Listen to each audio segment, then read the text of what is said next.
Sir ये बंद करते हैं.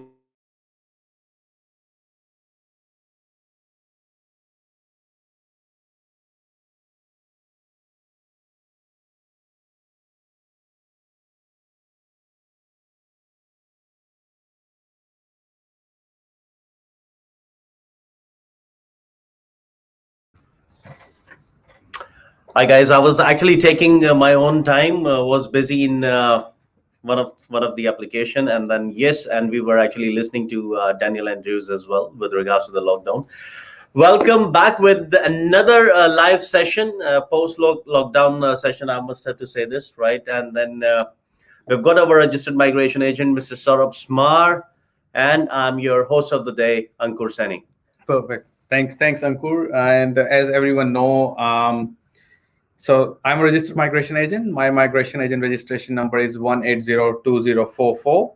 And so we are from Global Vision Migration. And today we are doing live session with MelbourneMAMA as well as with Xcel Global Australia. And we will be discussing about the new state nomination updates, such as South Australia, Canberra state nomination, Canberra territory nomination, as well as Western Australia. Western Australia as well. Plus, we will have a quick chat about Victoria state nomination as well. And last but not the least, whosoever is having any of the question, please do post them. And yes, we'll try and answer them in a generic way. However, if any of you looking for any of the individual advice, we request you to please get in touch with the sponsors, MelbourneMAMA or Xcel Global Australia. And anyways, we are here. You can contact us as well. Perfect. So most importantly, what we want to discuss today is yesterday we had the South Australia migration update, and they have published the new occupation list. Plus, they have opened for offshore applications as well. That is important. So they have provided a provision where if someone is overseas and then they have critical skills and they can actually apply a registration of interest, same like Victoria, like an ROI. Mm-hmm. And then if they think that your application is, your profile is quite good, then you might be eligible for state nomination for South Australia while even living overseas. So that is one of the important requirements. I'm just going to quickly talk about, say, for example, South Australia requirements for occupations. We'll just choose like 2 to 3 occupations, such as accountant, Well, yes, IT, chefs, motor mechanic, something like that. We just talk about 4 occupations for every state, and then people can pretty much figure out whether they actually fall into that category and how they can get the state nomination. So if we talk about accountant, so if you are an accountant and if you have not studied from South Australia, you are an interstate graduate. What does it mean for you is that you could be eligible for subclass 491, provided you need to get at least 7 each. You need to be at least show 2 years of work experience in Adelaide itself, or 12 months in the outer regional South Australia. And you could only be eligible for 491 nomination. And also, in order for you to apply for 190, you would either have to go through the talent and innovation program, which is a different category, and it's very lengthy category as well. I'll probably be able to explain that in our next, or maybe sometime later in the next live session, because it takes a lot of time, because talent and innovation, they have 3 to 4 different categories under them as well. And for accountants who have actually studied from South Australia themselves, so pretty much what they want to know that you probably, if you're applying for 190, you have the same process. You have to follow the same process, as well as the same process which is been prescribed for interstate graduate, which is talent and innovation program. But for 491, the requirements are actually half. So for interstate graduate, you need to work at least 2 years in Greater Adelaide. But for South Australian graduate, you only need to work at least 1 year, and 6 months in outer regional area for 491. So that is where the 491 requirements are there. So plus there are some kind of exemptions available if you are working in outer regional South Australia as well, and depending upon how long have you been living, etc. So that is one thing as well. And as you know that South Australia they don't receive a lot of nomination places as well. So there's going to be tough competition because they would have to nominate people from overseas plus the people from Australia as well, plus their own graduates too. So for occupations which are actually not in high demand, maybe such as an accountant, it's going to be a little tough for you in South Australia. But if you have already been working in South Australia from last 6 months or 1 year, you could be on the verge of meeting those eligibility requirements. Okay, if we are talking about like South Australia at this stage, just go for a quick comparison between the states. What do you say? For the occupation of an accountant, Yeah. I would say, as you know, Western Australia, they did say that, that if you're an accountant, if you have higher skills, you could be eligible. If you have higher points, etc., you could be eligible if provided you can provide us with a job offer at the time of nomination application. So if people currently living in interstate, not in Western Australia, they could also be eligible for the state nomination like that as well. So as I can see, there's pretty much less or maybe no opportunities here in Victoria for accountants, but other states are actually giving a little bit of leverage to accountant occupations as well. Good. Thank you very, very much for that quick comparison. Let's talk about the other trade occupation, which we just chef. Yeah. So let's talk about chef and see if you are a chef in South Australia, how can you get a state nomination? So for currently, there's only nomination pathway for chefs is either through a graduate pathway or if you are currently working in your nominated occupation. And what they want is for 190, at least 18 months. That means they want your whole temporary residency been working in an outer regional South Australia.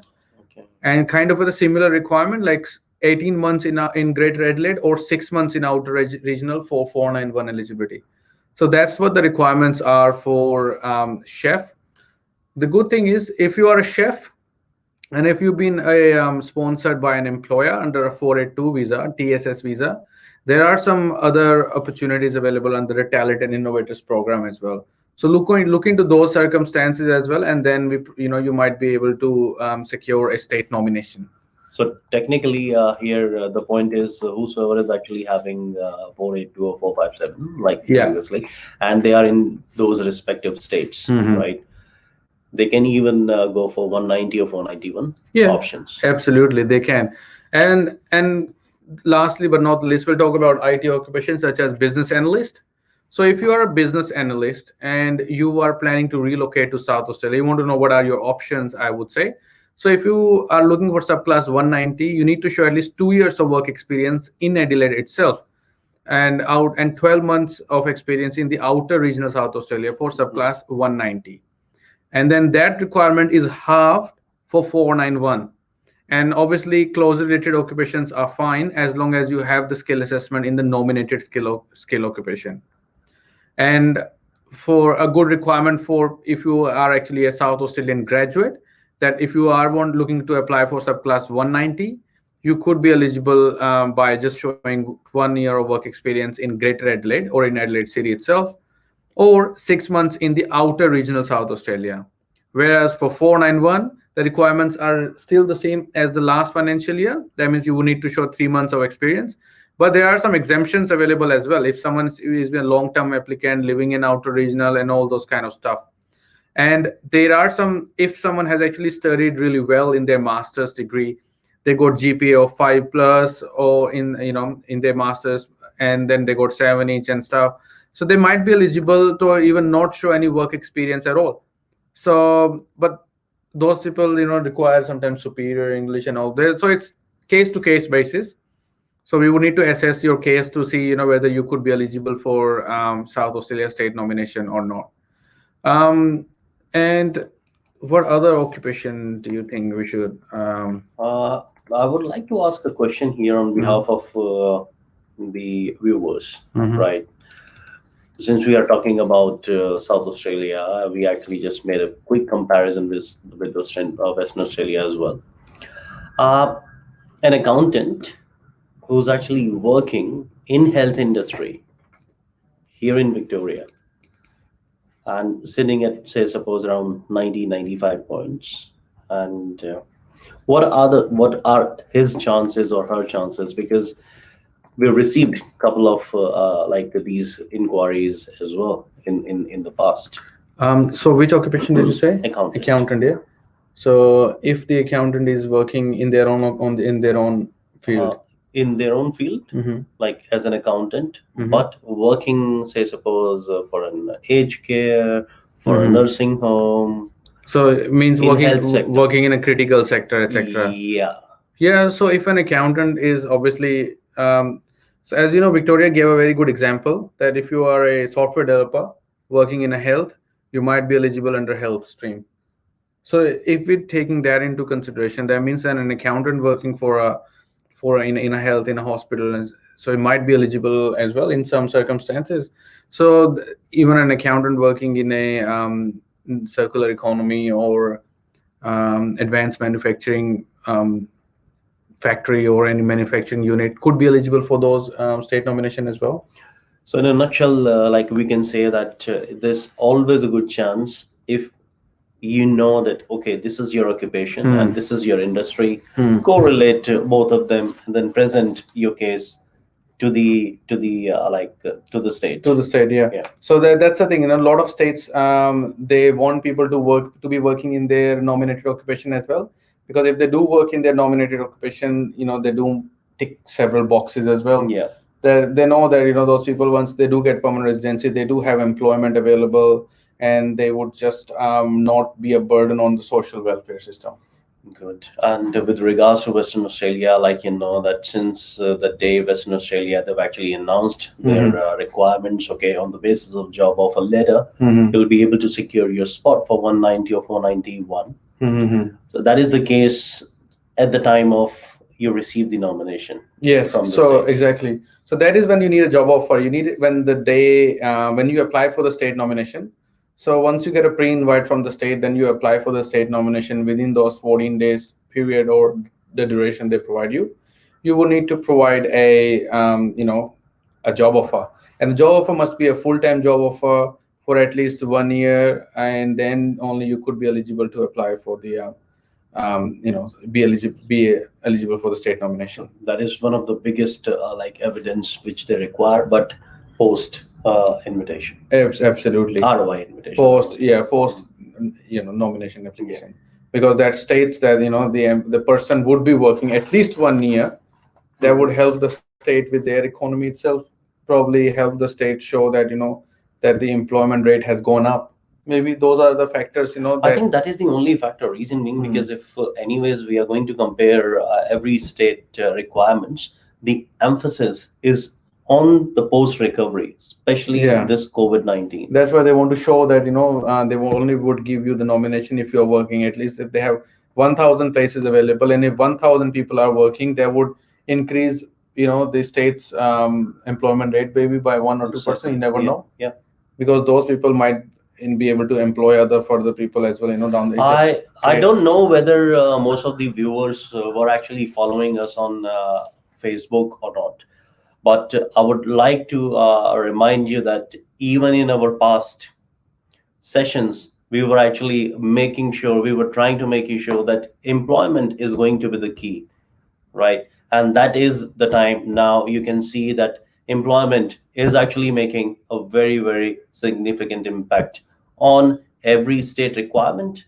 And on top, if you're actually working in your own nominated occupation, absolutely, the other options are there for you for permanent residency. Yeah. So if you are working, pretty much that is what it is. So if you are working currently in your nominated occupation, you could be eligible for the various state requirements, various state eligibility criteria.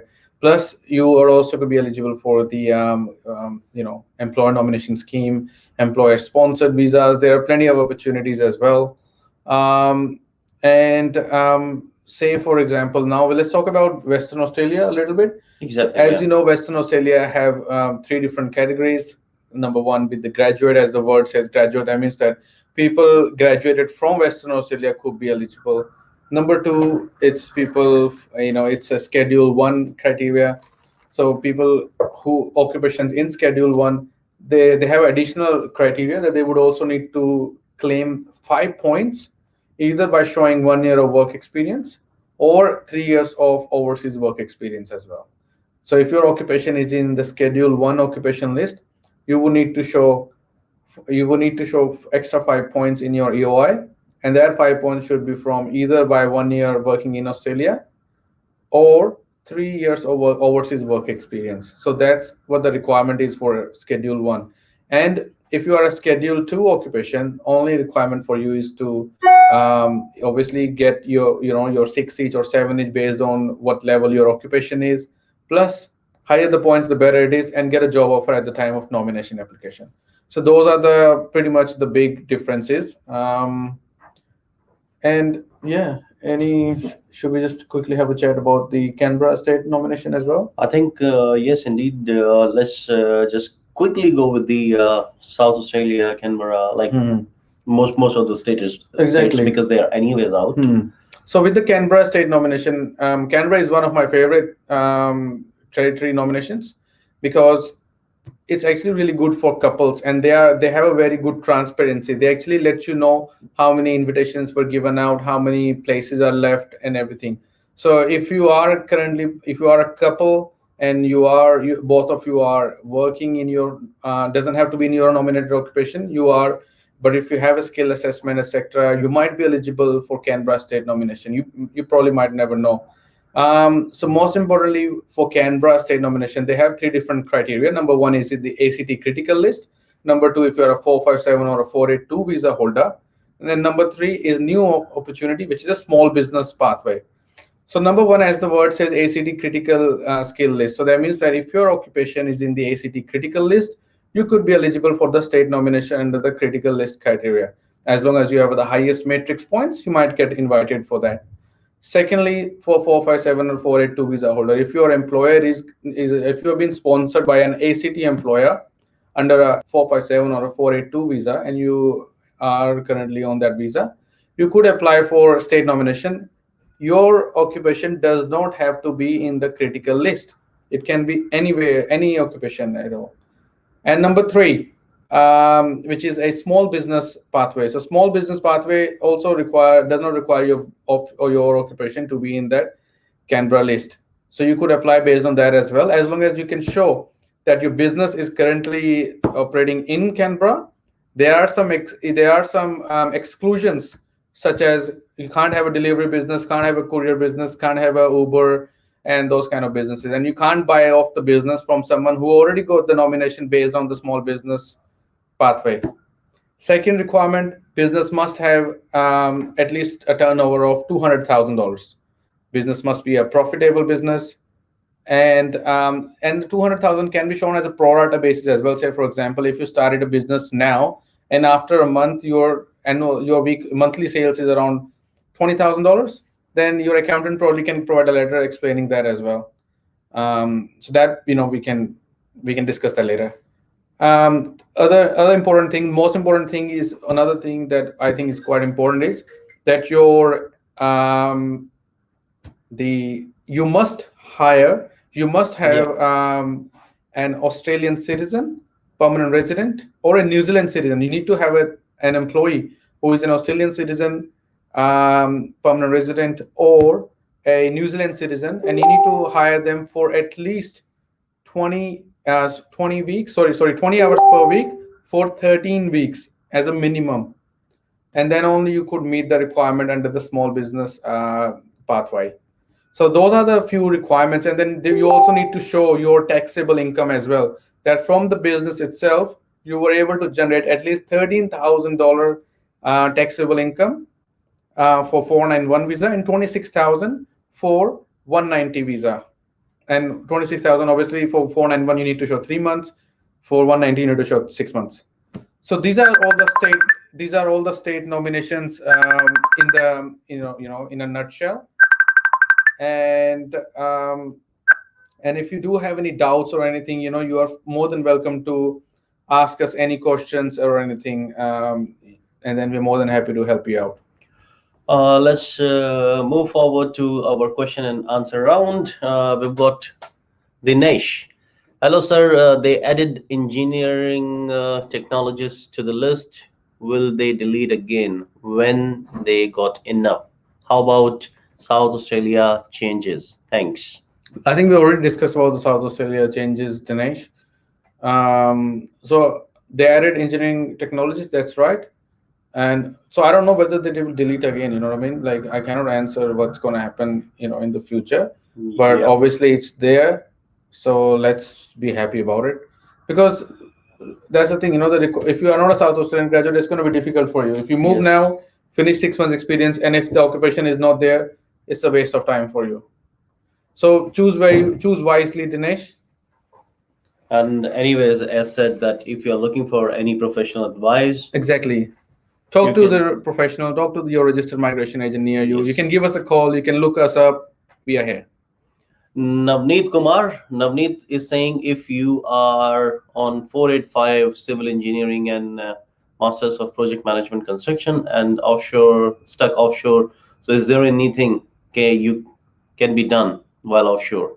Is it possible to proceed further? If you're a 485 civil engineering, look, if you got a civil engineering qualification and you have the best course of action of it will be is, start working in your own field in overseas as well. Say get 3 years of work experience, and then get your skill assessment as a civil engineer, or work as a construction project manager. Get your skill assessment. Find an employer in Australia who can sponsor you. Get your employer sponsorship. Once you get a sponsorship, you are automatically exempted, because these occupations are in the priority migration skill occupation list. So you do have the opportunity to come to Australia as a temporary resident or as a permanent resident. Mohammed Ausaful Haq. I want an advice that I have finished my master's in business administration in project management and done bachelor's in electrical and doing my skills assessment in electrical. And I am actively looking for electrical job. What do you suggest me? Where should I look for a job in which state? Please guide me. So this is Mohammed. Well, thank you for this question. As we did mention, we do not provide any individual advice over the social media. So I can only provide you with the general information. Every state has different requirements. We probably would have to see, where your requirement would fit in any of the states. It takes time. So pretty much, we might just send us a message privately, and then we might be able to look into that for you. Which South Australia will open more occupations in offshore category? Look, Siddhak, this is actually a question up in the future. We don't know exactly whether they would open it as well. As currently you only few are there, yes, I understand, and you are a university professor. Most importantly, being a university professor, it's really make sure you get your skill assessment with vertices first, because the skill assessment for university professor or university lecturer is not that easy. Okay, so good luck with that one. Mohammed, I recently got my skills assessed as a multimedia specialist. I assume that not much competition in that particular occupation compared to other ICT occupations.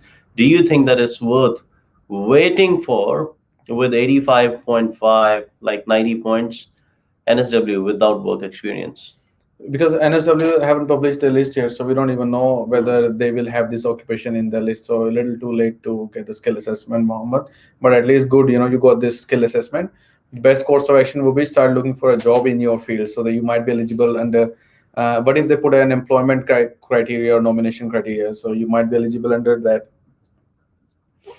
Muhammad Ali, sir, 90 plus 5, motor mechanic, working in Sydney. My chances for 190 WA if I find a job in Western Australia. Thank You you. don't have to find a job right now, Mohammed. You will be given 14 days to provide the nomination, and then you can supply a job offer then.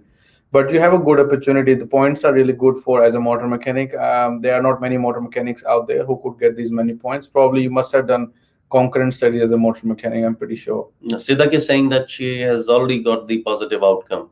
Oh, that's good. If she got the skill assessment positive as well, and as you know, Siddhak, wait until all the states currently come up with the criteria, because New South Wales 491, they used to have a criteria number 4, which is if you have 5 years plus overseas experience, you could be eligible for the 491 state nomination. They might introduce that. They might open it as South Australia has opened it. They might open it for other occupations too. So wait and watch. We probably would come up with more informative session once we do get to know exactly when New South Wales would open.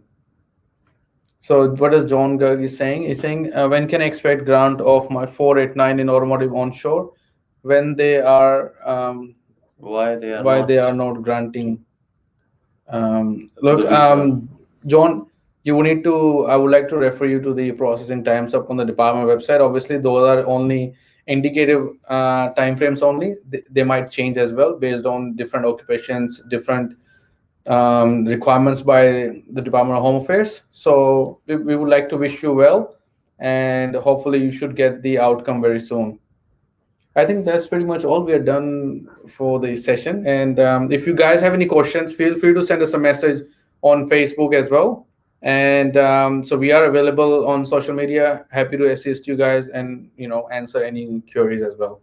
Well, yeah. And thanks to Melbourne Mama and Excel Global Education for organizing this session on weekly basis.